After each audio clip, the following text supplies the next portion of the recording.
Namaste. Welcome. Last week, I was on a retreat, a week-long silent retreat, so I didn't prepare a talk. Instead, I selected a talk that I'd given at a retreat some years ago, and it looks at the healing and the realization that's possible, really truly freeing our hearts as we deepen our practice. As the saying goes, enlightenment is an accident, and practice makes us accident prone. So, as this talk was given at a retreat, there's no video, and many might find this invites you to go deeper into your own experience. Okay, friends, may this serve your growing peace, open-heartedness, and freedom. Blessings.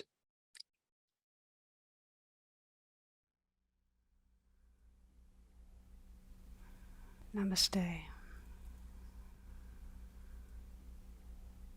In our Dharma talks these last evenings, we end in a lot of the instructions and interviews. A lot of the focus has been how to work with suffering.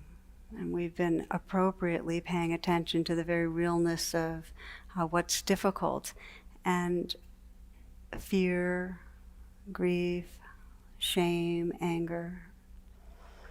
So it's interesting to begin to look more closely at the moments where there's well-being and to sense, okay, since you've been here, the moments perhaps when you were outside and stopped and there was a sense of sky or a smell of grass or the look of color, a glint of the turning autumn leaves, there are countless such moments. I could recount a moment of stillness in here.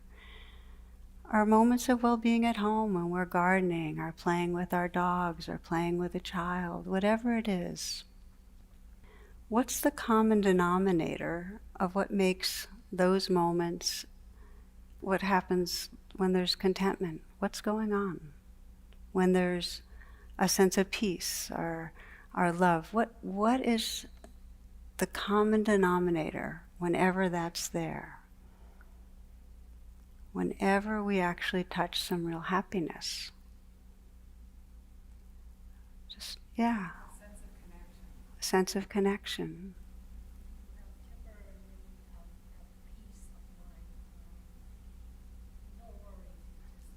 Yeah. We're in the present, peace of mind, no worries. There's no wrong answer, by the way, so yeah. Present. Not wanting anything else. Gratitude. Gratitude's there. Somebody say something? Beauty. Awareness. So these are all, I think of them, they're all weaves in the same experience that we're really here for the moment, right? You have to be really here for the moment. There's presence. And I'd like to name something else which is embedded, which is there's not a fixation on self. Have you noticed that? That in any of those moments, there's not a preoccupation with self. It's not like you're thinking, I'm a great self, I'm a bad self. There's just not so much, it's like the fuller the presence, the less there's any, what we call selfing, reference here to me. Okay, there's kind of an openness. Now, when we examine moments that were fearful, that were angry, it's solid with self, right? I mean, that's the whole deal. It's very centralized. There's a victimized self, an isolated or a lone self, a flawed self, but it's very much about self. Many of you might remember Wei Wu Wai's comment. He says, why are you unhappy? He says, 99% of everything you do is for yourself. And there isn't one. So I was thinking of that, and I was reminded, because we've all been visiting the goats, that some months ago, there's a story of some Montana high school students. They played this prank at school. And they released 3 goats into the school, and they painted on the side of the goat number 1, number 2, and number 4. The whole day, all the administrators and teachers are looking for goat number 3. So this is what happens when we fixate on something that doesn't exist, right? The problem is that when we're fixated on self, we miss out. We miss out. And one of my favorite descriptions of this is Pema Chodron. She says, being preoccupied with our self-image is like being deaf and blind. It's like standing in the middle of a vast field of wildflowers with a black hood over our head. It's like coming upon a tree of singing birds while wearing earplugs. And we can kind of sense it when we're centralized on self. We're missing out. Now, this is not to say we don't need to pay attention to what we call the consensual sense of self, that we're operating in a world and we are navigating, and I sometimes describe the spacesuit. We have to notice what we need and take care of ourselves and others, and there's kind of one level of reality that we know that we're attending to. But the question is really, is that possessing us? Is that our exclusive identification? And this is going to be the theme, that we get so narrowly fixated and we identify ourselves with a certain set of roles and a certain persona and certain kind of currents of emotion and the story of my life. We move through life thinking like a self is having a life happen to it. It's moving through this trajectory on its way somewhere. And the Buddhist teachings, and I think this is kind of one of the elegant, kind of the core teachings, is we suffer because we don't know who we are. We have a misunderstanding, a misperception that we adhere to. And the perception is that we're this small self. It's something, we suffer because we experience our being as less than what we are. That all suffering is a flag. Whenever you're suffering, it's a flag that in some way your identity has contracted to something less than what you are. So, in an evolutionary perspective, it's entirely natural that we identify as a separate self. Like all existence exists and awareness perceives itself as a set of waves, the self. And then we have these stages of development. And we need to feel that self and feel then differentiated from parent and feel the self that's taking care of itself and getting things for itself and protecting itself. Bus of kindergartners are on a school trip, and this little girl brings the driver a handful of peanuts. And he's surprised, but he says thanks, and he eats them. 10 minutes later, she brings another handful. Again, but the third time he says, honey, you and your friends can share and enjoy them. You don't keep giving them away to me. And she says, oh no, we're just sucking the chocolate off of them.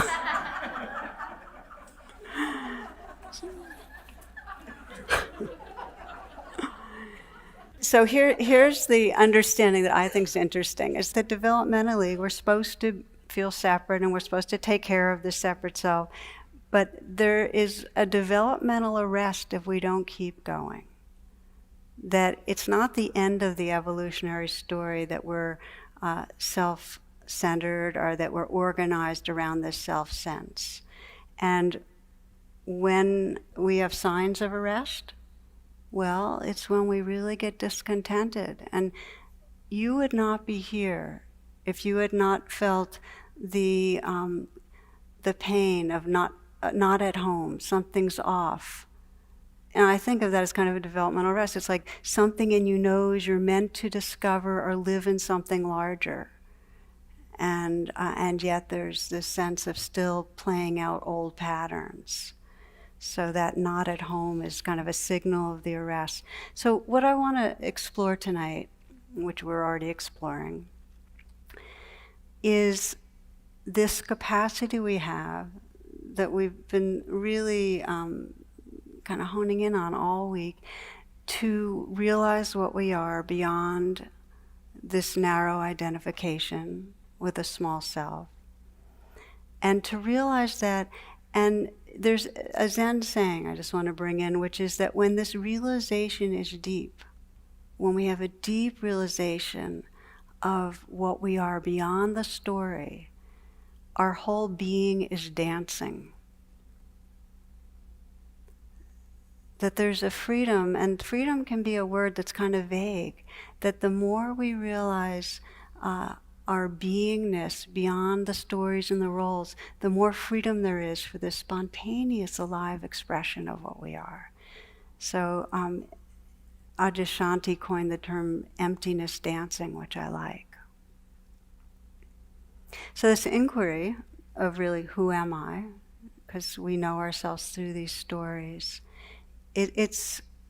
I feel humble putting words on it. Every time I give a talk about the nature of awareness or emptiness or any of this domain, which we often don't talk about. We just say, well, let's practice presence and it will reveal itself, because putting words on it can automatically almost reify something that is absolutely beyond words. A friend who's a Unitarian minister told me about this interfaith gathering she participated in. And at it was open with the inquiry of, we need this agreed language. So what's it going to be for referring to the divine? So shall we call it God? And right away a female Wiccan said, no way, no way. What about goddess, she says. And of course, remarks a Baptist minister. What about spirit? Nope, declared an atheist. So they go at it, Discussion goes on, and finally a Native American suggested the term, the great mystery. The great mystery. And they all agreed, because they knew that whatever his or her personal understanding was, it's a mystery. It's a mystery. So the mystery, we talk about the word love, but what is love really if we start just deepening our attention? Where did this universe come from? What was there before the Big Bang? The Big Bang, so the universe starts pouring out matter through space, right? And this matter forms stars, and the residue forms these planets. And so everything on Earth, these living bodies, is formed out of the same material that formed the stars. And so your bones are made of calcium and magnesium, and there's seawater in your blood. And so you're the living earth in this particular form, right?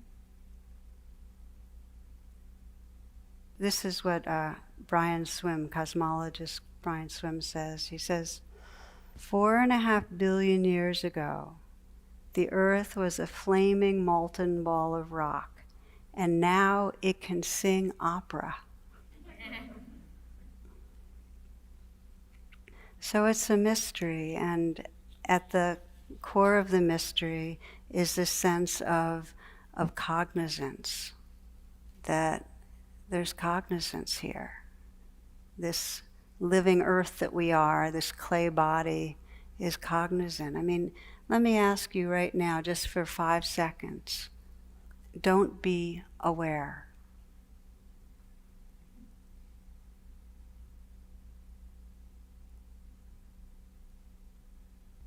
Anyone succeed? I bow to the elders. That's a great feat. So what happens is we say, don't be aware, and there's something that just keeps happening. And yet, what happens when we try to attend to awareness, to look at it, or discover it, or locate it? Okay, so awareness is going on, but what happens when you really try to pay attention to it? Nowhere to land, really. The challenge is that it's just the way we can't see our own eyes, right? You can't see awareness.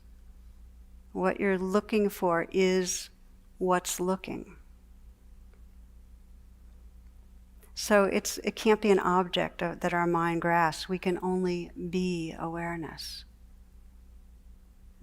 So the great invitation in spiritual life is to be that which we are, that this awareness is here, just be it. And yet what happens instead is that we fixate on objects and identify with objects. So back to this evolutionary development process. Awareness takes form. There's all these waves that take form, and then it identifies itself with a particular set of waves, and it forgets its oceanness. This is just one metaphor, okay? So the ocean emerges as waves, but then it thinks, oh, I'm these waves, and it forgets the oceanness, and that's a temporary stage in evolution. There's a forgetting. And then as evolution continues, the waves become aware of their wateriness, become aware of, being part of the ocean. We discover our belonging. But in between, there's some stages of that forgetting that get very solidified. We get very rigid in these patterns we get identified with. Sometimes there's this notion that we are human beings on a spiritual path, right? But really, we are spirit experiencing a human incarnation. We're coming to realize ourselves through these bodies. These bodies are kind of like instruments, sensory perceptive instruments, but we're spirit coming to realize ourselves through them. But there's a forgetting period, and in that forgetting period, awareness is identified with stories, with sensations, feelings, emotions. And what locks it in is these repeating thoughts that keep the stories going about who we are. So each one of us, we organize, the identification organizes in a core way, as Pat described last night. As soon as there's a sense of separateness, with that is fear, needing to get needs met. So we organize around getting our needs met, the wanting and fear around needs. Check inside and you'll find the most kind of tight, solid, familiar sense of who I am is a self that wants or fears around needs. That's the most familiar, deep sense of who we are. Will I get this? Won't I get this? Something bad's going to happen. So that's the core level of the identification. And then we tell all these stories about who we are and what the world's like and what has to happen in order to be okay. Now, as long as we're telling those stories and believing those stories, we're going to have that identification glued real tight. Does that make sense? That the stories keep that self-sense really solid. Gandhi described it this way, that our beliefs create our thoughts, and our thoughts create our feelings create our actions create our character, and our character creates our destiny. Now, I think that's really powerful, that as long as we're looping in these thoughts and feelings and we're believing them, then we act out of them, it creates our whole sense of self, and it creates our destiny. So, the beauty of a spiritual practice, a practice of remembering, is that we begin to recognize, these are thoughts. They're just thoughts, and the word just is key. They're not truth. They're a map. They're not reality. It's one of the deepest realizations I think people come away from in retreats is that I don't have to believe my thoughts. It sounds so simple, but it's like absolutely liberating. They're just thoughts. But they're a map that's fueled by fear and wanting, and we'd rather have a map than no map. That's the problem. We want ground to stand on. So even though they're fear-driven maps that are telling us something's wrong with me, this is how other people experience me, something's wrong with you, we'd rather have that than not have ground. So we hold tight to our descriptions and our stories, and they become quite a solid veil between us and reality. We hold tight. Okay, so here's a kind of inquiry. It's a time to elect a new world leader, and only your vote counts. Here are the facts about 3 leading candidates. Candidate A associates with crooked politicians and consults with astrologists. He's had 2 mistresses. He also chain smokes and drinks 8 to 10 martinis a day. That's a lot of martinis. Okay, that's candidate A. Candidate B, he was kicked out of office twice, sleeps until noon, used opium in college, and drinks a quart of whiskey every evening. Candidate C, he's a decorated war hero, he's a vegetarian, doesn't smoke, drinks an occasional beer, and never cheated on his wife. Which of these candidates would be your choice? Okay. So, should I have you vote? I hadn't thought of that. Anyway, candidate A is Franklin D. Roosevelt. Candidate B is Winston Churchill. Candidate C? Hitler. Yeah. I like that just because, if you know it already, then you kind of go, yeah, that makes sense. But we do go around with our stereotypes and our ideas, and we can even come to a retreat like this, and we'll move through this retreat, and we've been doing metta, and we're getting more and more present, and we still have these projections on who this person is from the way they look if we don't know them.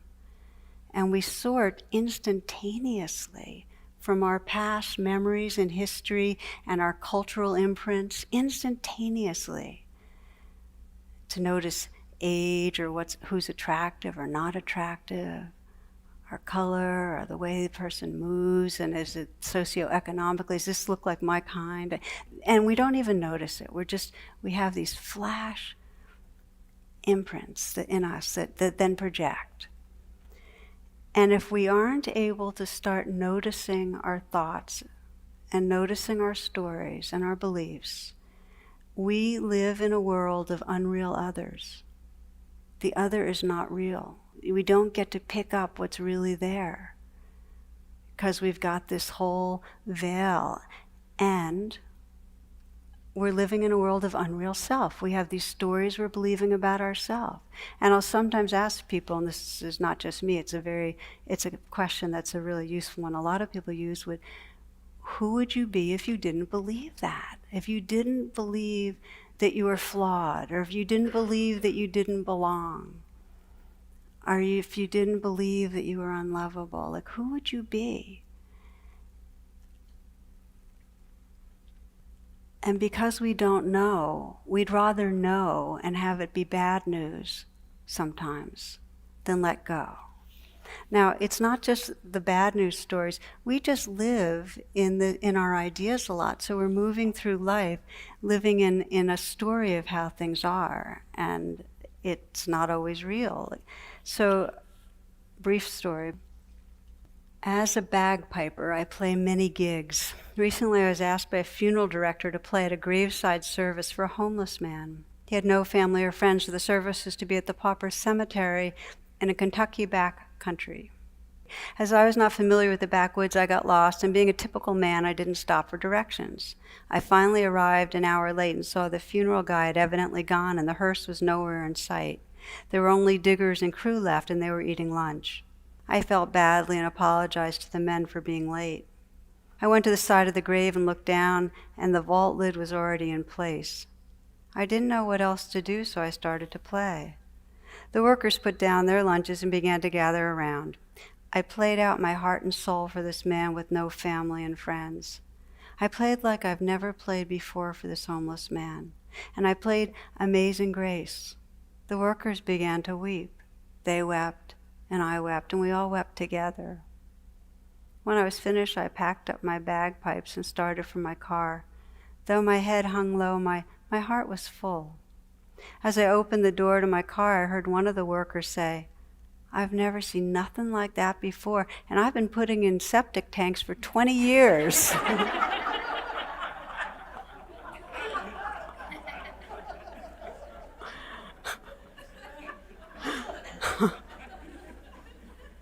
So sometimes we construe reality one way and sometimes another. he ends his story saying, apparently I'm still lost, it's a man thing. So whatever the story, whether it's a story about good things happening or bad things happening in the future, we're still living inside a story. And so mystics through the ages have explored the practices that quiet the stories enough so we can see through the veil. So there's a gap between some thoughts, so we can see what's true. There's a little quip that Descartes goes into a bar, he's drinking a beer, he finishes, and the bartender says, "Want another?" "I think not," he says, and he disappears. You know. So it's a silly little quip, but what we find here is when we quiet the thoughts, there is a dissolving of that solidity of a self-sense, right? Have you noticed that some? As it gets quieter? There's just stuff happening, right? So there's a question I love, and I ask myself it a lot as I'm moving through the day, and it's, who am I taking myself to be? Just at any given moment, like right this moment, who am I taking myself to be? And to the extent that there's an idea about myself, some background story about who I am and who you are, it actually runs interference with real spontaneity, with real love. When I'm taking myself to be a something, the love it's there, but it's in some way diluted some. It's not in a full flow. We can't be as creative. So as I said, the blessings of a path is that as we deepen our attention, we begin to wake up out of the self-story. And I read you Sri Nisargadatta, Indian non-dual teacher who I love. He says, as long as you imagine yourself to be something tangible and solid, a thing among things, you seem short-lived and vulnerable, and of course you will feel anxious to survive. But when you know yourself to be beyond space and time, you will be afraid no longer.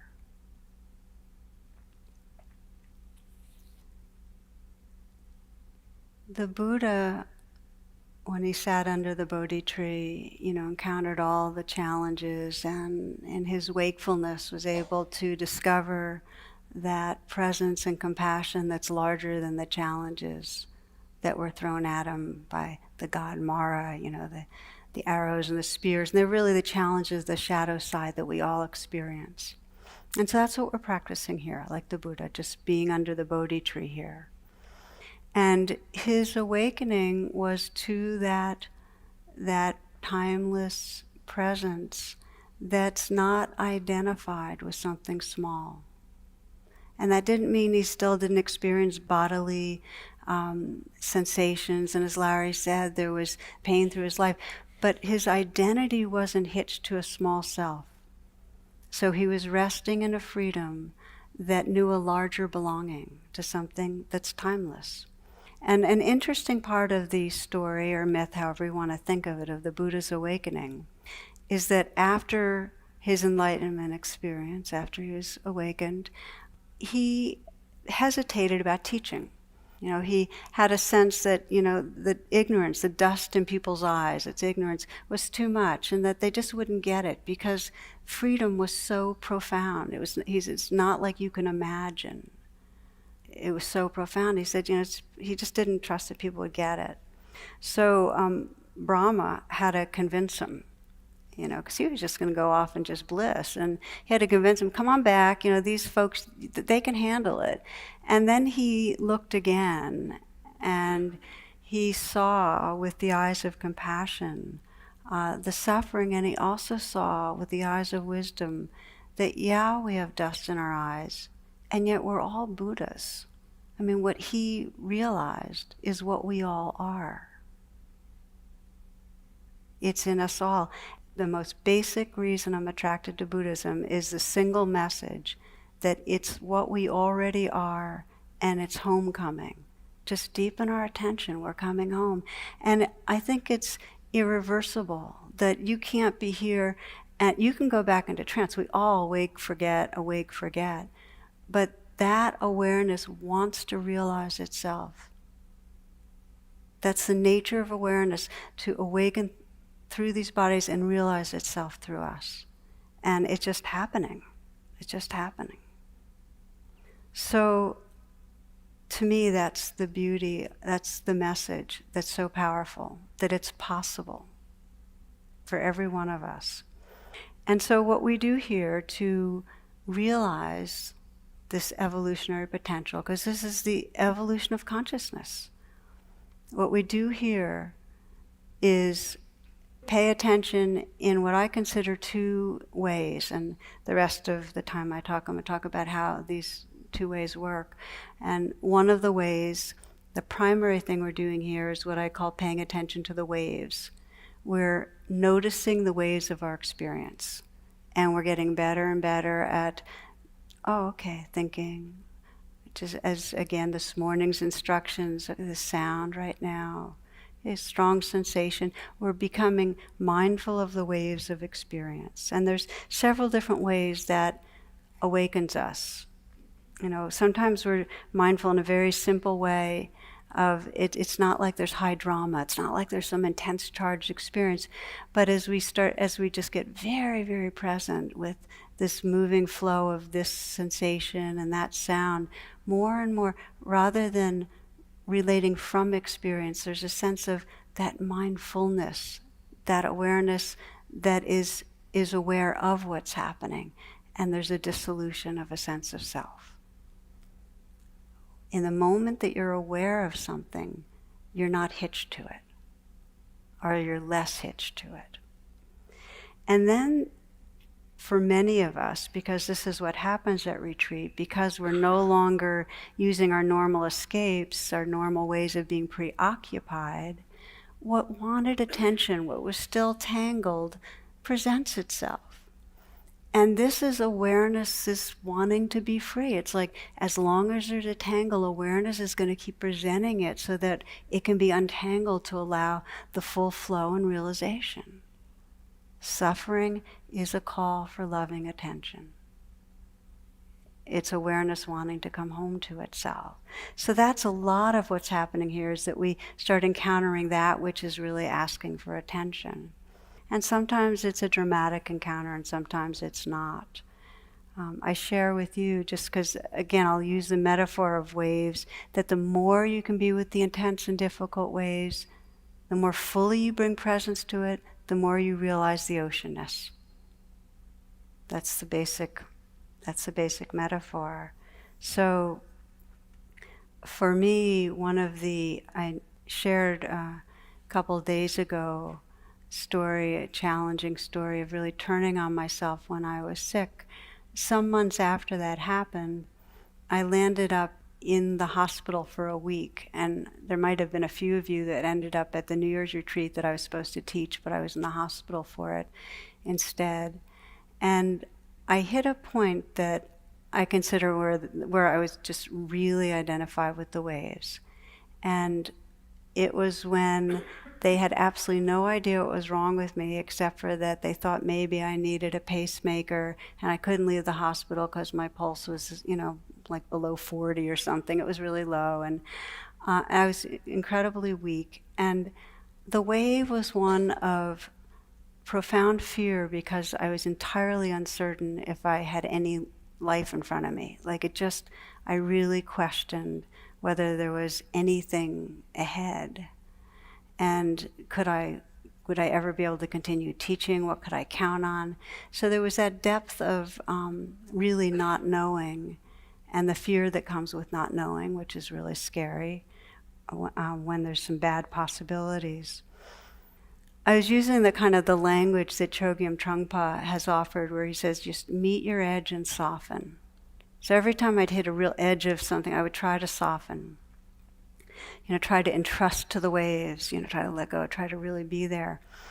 But I remember one point when the fear was really great, and the only way I could kind of move towards the edge is what I shared a few days ago, where I would just use some term of self-love, like sweetheart. I'd say, it's okay, sweetheart. And there came one point where I did put both hands on my heart and said, sweetheart, just let go into this, it's okay. That I just kind of, it was like dropping into this empty hole, except for it wasn't empty, it was just, it was just a death hole of fear and grief. Like I thought I'd be gone. But I kind of loved myself into letting go into it, is the best way I can put it. And then I started finding the more excruciating, the more inside that excruciating pain was love. And the more intense it got, the more the presence that was with it was loving presence. So the fear would get more intense, but the presence with it became intensified presence. I'll step aside and say, I found that's the alchemy of transformation for all types of transformation. That when you're present with something that's really intense, you become the presence. And that intensity is just intensified presence, so that the wave's still there, but you have become larger. So that's what happened, and in the intensity of fear, it was loving presence. So that I, at some point, said, this loving presence is what I am, and it was more familiar and more home than any fear, any thought about the future, although the thoughts had quieted down. Now, I share this with you, and I share similar stories about myself and others, because over and over I've discovered that whenever there's suffering, it's asking for loving attention. And it can't just be attention, it has to be loving in some way. It could start off that the word love just means there's some intention towards gentleness. In other words, it's not going to start as full-blown love, because if you're caught in fear, how do you say fear? Okay, I'm going to bring you love. You can't, because the biochemistry of fear that's filling you is not the feeling of love. Does that make sense? So sometimes we're told, oh, when you're feeling fear, just bring a lot of love to it. Well, it doesn't happen so quickly. It's more, there's fear and there's this intention that's coming from the place of love that's been blocked off to be loving. Does that resonate? And then so for me, it was just that, sweetheart, it's okay. I wasn't feeling tremendously loving towards myself, but just the gesture helped me connect with it. And then it dropped in and in. Suffering is a wave, and it's asking for a loving attention. So this is the alchemy of waking up. So those are some of the ways of being with the waves. Another way of being with the waves is where we just open to everything that is right now. When there's nothing predominant that's really calling our attention. So to give you an example, you might, if you're writing, just put down everything and just, if you will, take a moment to close your eyes. And just collect with your breath. Let your attention come home with the breath.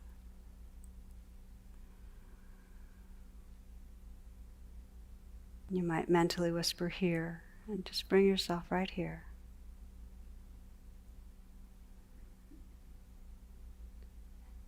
And begin to open your senses to all the experience that's here. So that as you're listening, you're not just listening to sound, but you're listening to the whole moment.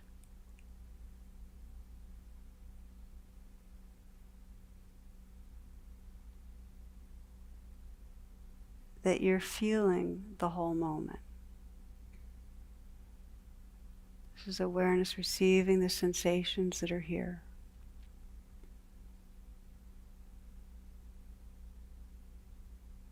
Receiving the scent or fragrance or whatever smell, just sensing the space around you and receiving that.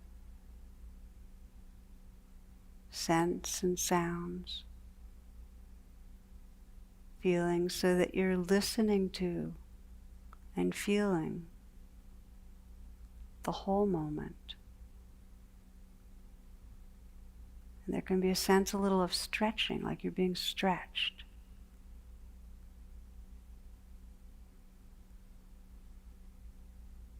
listening to and feeling all that's happening.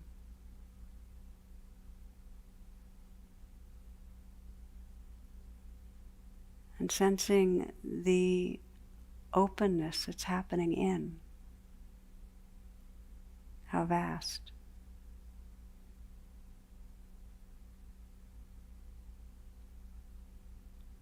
Sensing that what you are is that openness, perceiving this moment-to-moment experience.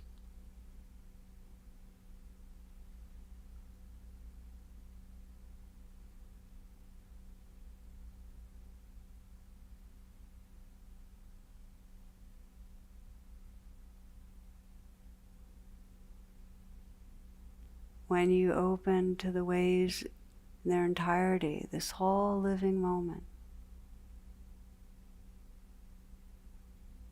you become that openness, that wakeful openness.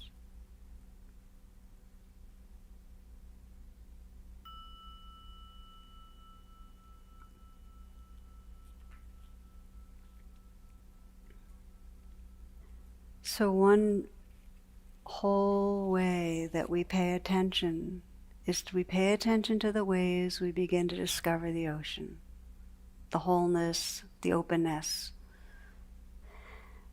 The other pathway, as you can imagine, is directly beginning to turn our attention to investigate the ocean itself, that ocean of beingness. Aldous Huxley describes this reducing valve of awareness that our original nature is mind at large, is that openness. But because we're animals trying to survive, he says, to make survival possible, this mind at large has to be funneled through a reducing valve of the brain and nervous system. He says what comes out at the other end is a measly trickle of the kind of consciousness which will help us stay alive on the surface of this particular planet. And I like that because it's, yes, we need to do it to survive, and yes, it's possible to become mindful of that and reconnect or remember our original openness. So this last piece is training in discovering that background of experience. Normally we're focused on the waves. How do we open our attention? It's kind of a foreground background to the space that everything's arising from. Sogyal Rinpoche says this: if everything changes, then what is really true?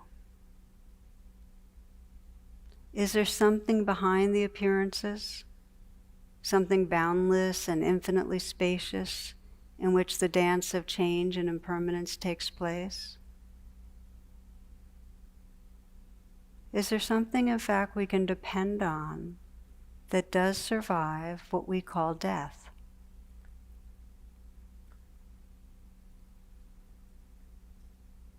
So a brief reflection for you now. Imagine that you're looking through a photo album of your life. Okay? So there you are in kindergarten. Just notice whatever you notice.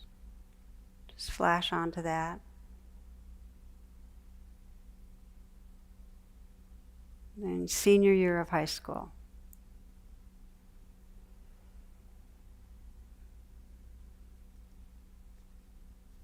When you started your first job, fell in love or had a very significant connection with someone as an adult. If you had a child, had your first child.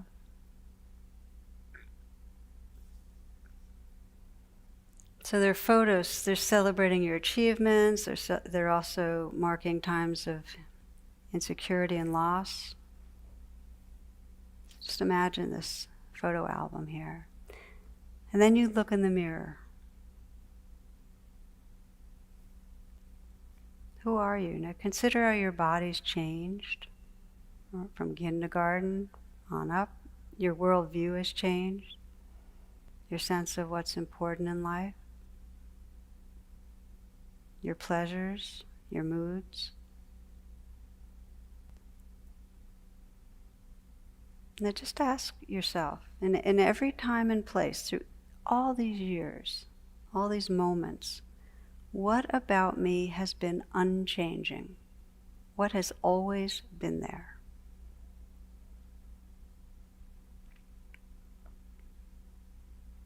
What's always been there? Awareness. I'm sorry? Heart. Awareness, heart, spirit. These are, it gives me different language, yeah. Can you speak a little louder? Principles and values, is that true? Just, it's an inquiry because it might change. This is what never changes. But let's keep that there. Anything else? Any other words just to put in the room? Witness. Love. So this is language of heart and consciousness we're hearing here that's unchanging. It might be a very early primitive kind of love. It might be an awareness that's not self-aware awareness, but it's awareness and love. So I call this beingness in some way, and the inquiry is really, I mentioned that kind of path has 3 phases, and the first phase is realization in the sense that we get, oh, there's something more. There's something I want to inquire about because there's something here that's larger than this story. And then the second phase is getting familiar. We have more and more moments of mindfulness, of quietness. And in that stillness, there's something there. Oh, yeah. Okay. It's getting familiar. And then the last phase is the embodiment phase.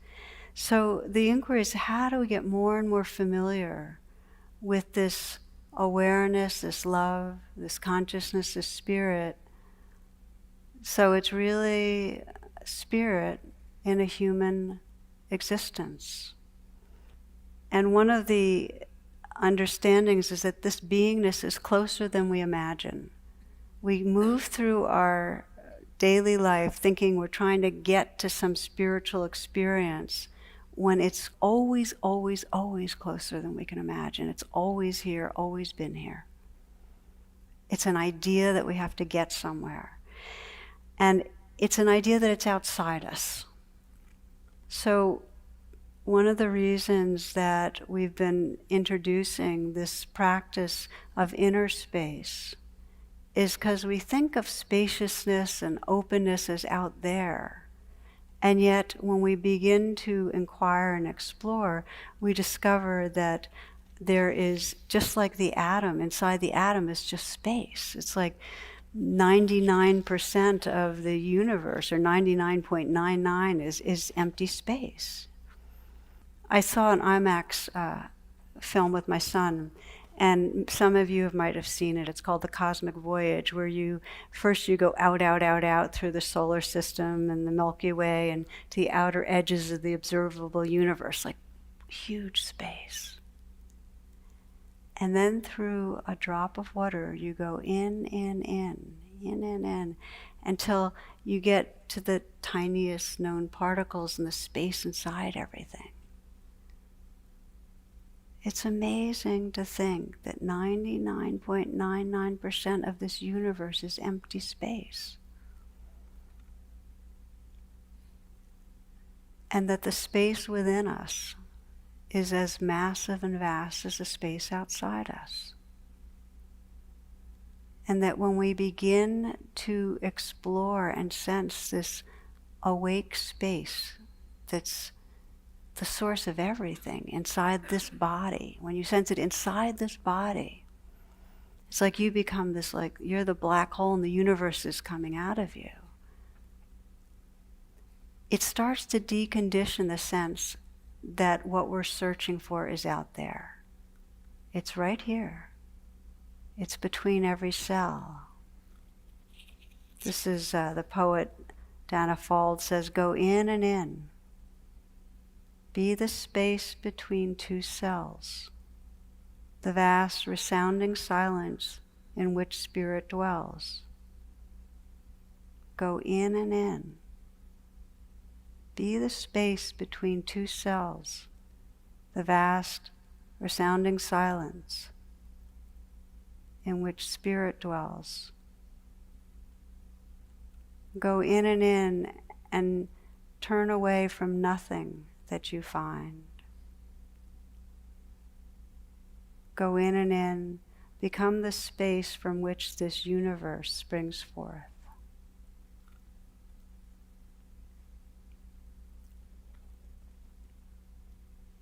We touch and realize this beingness, this awake space, this awake tender space, through our lives in many moments. We all have those experiences and we cherish them. They're the ones when we're looking at the night sky and sensing its immensity and feeling it, and it reminds us of the immensity of really the truth of what we are. Or it's during the silence in the early morning after sunrise or before sunrise, just really quiet. Or the deep snow when the world's still, that stillness. We love stillness. So why do we love this silence and the stillness and the sense of space? It's because it's what we are. It's the most deep, subjective experience of our beingness.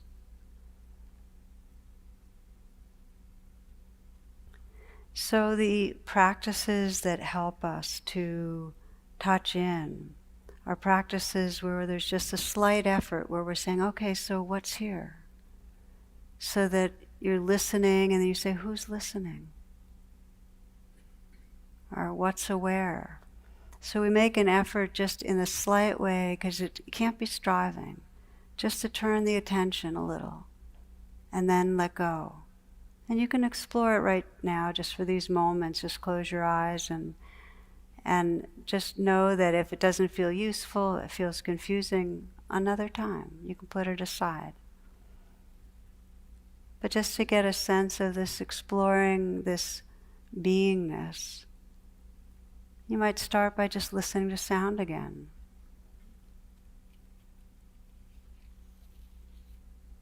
Receptive.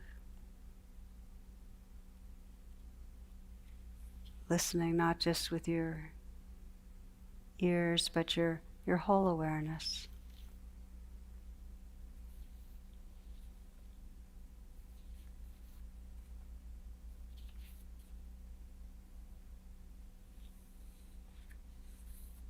And then just to ask yourself as you're listening, who or what is listening?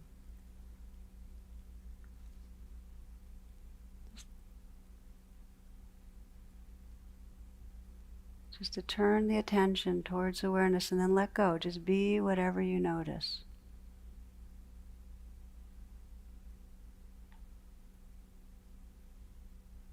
You can be the silence that's listening.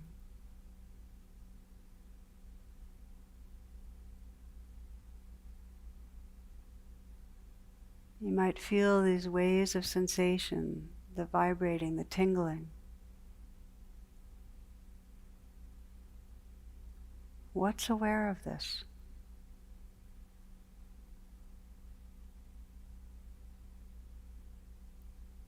Just turn the attention, just glance back. There's nowhere to land, there's nothing to see. Just let go and just be. You can be the stillness that perceives sensation.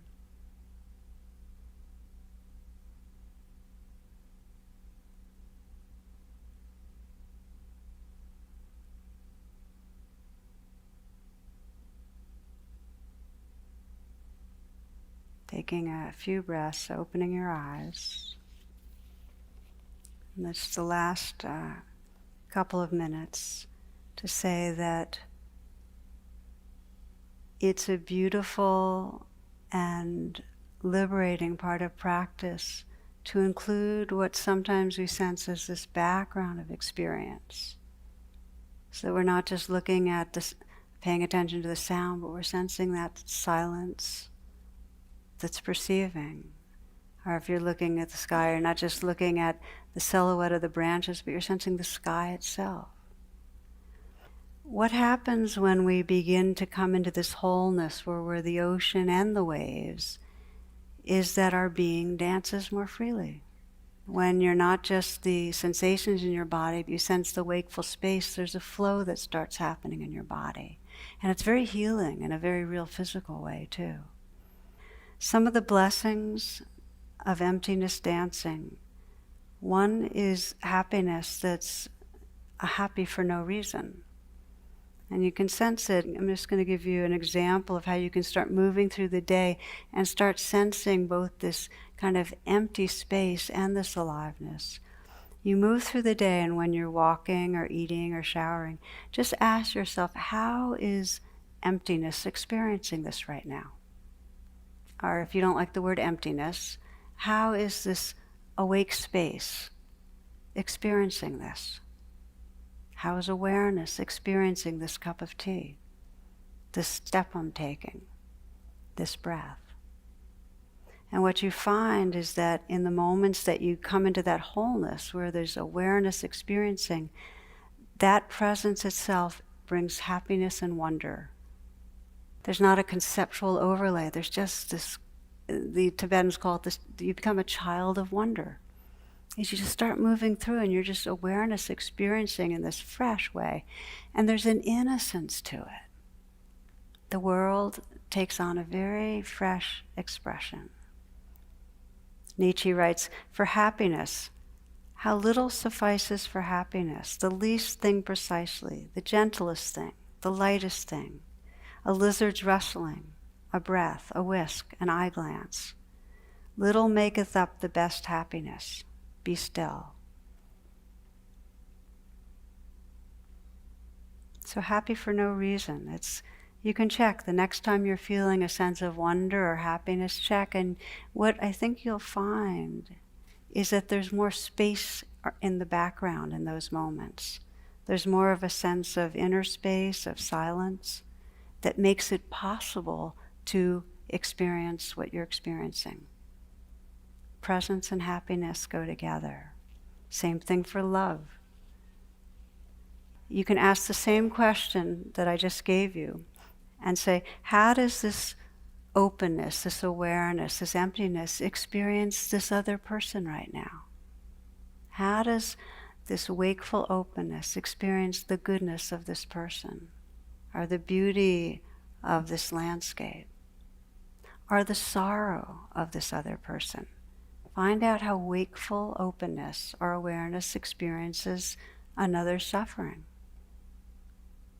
And what we find, there's a natural response of compassion, of love.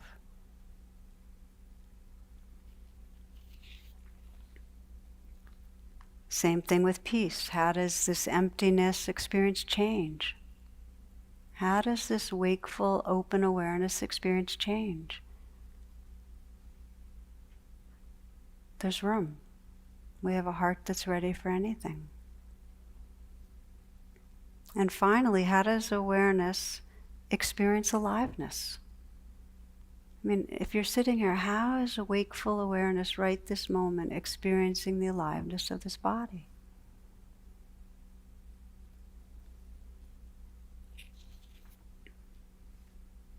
Emptiness dancing.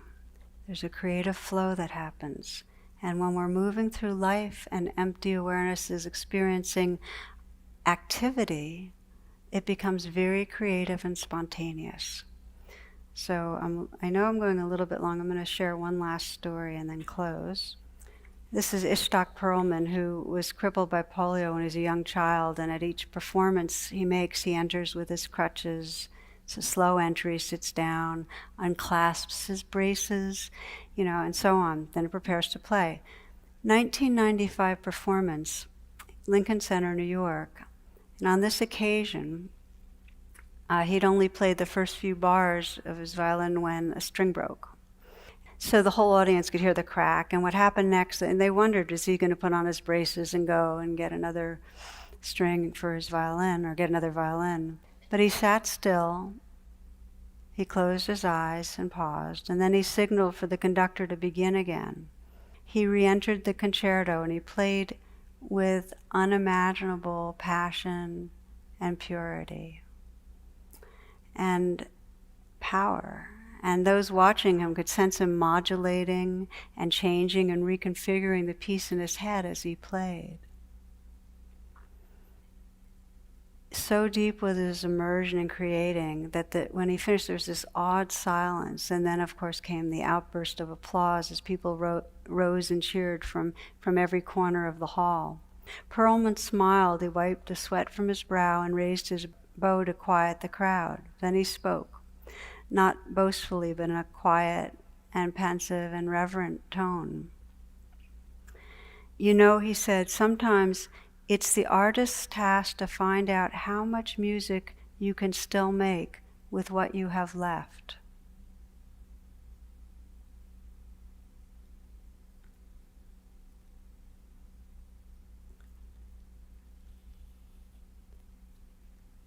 Each one of us is spirit living through these bodies, and who knows how long this particular constellation or pattern of energy and thought and mind we call self has. But the more that we can remember this timeless belonging, this awakeness and openness and tenderness, which is really what we are, the more these body minds can be free to express and give ourselves fully, whatever's left, whatever's here, with love and with joy, So we'll close just a few moments of reflecting again. If you will, just to close your eyes.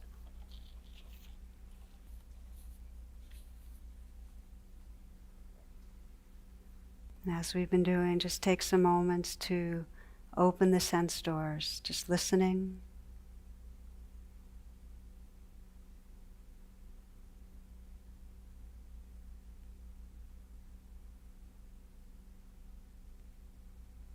And sensing that silence that's listening.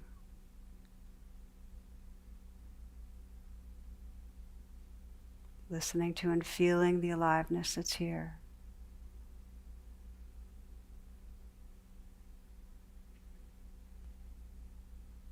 And can you imagine the stillness that's perceiving this living world?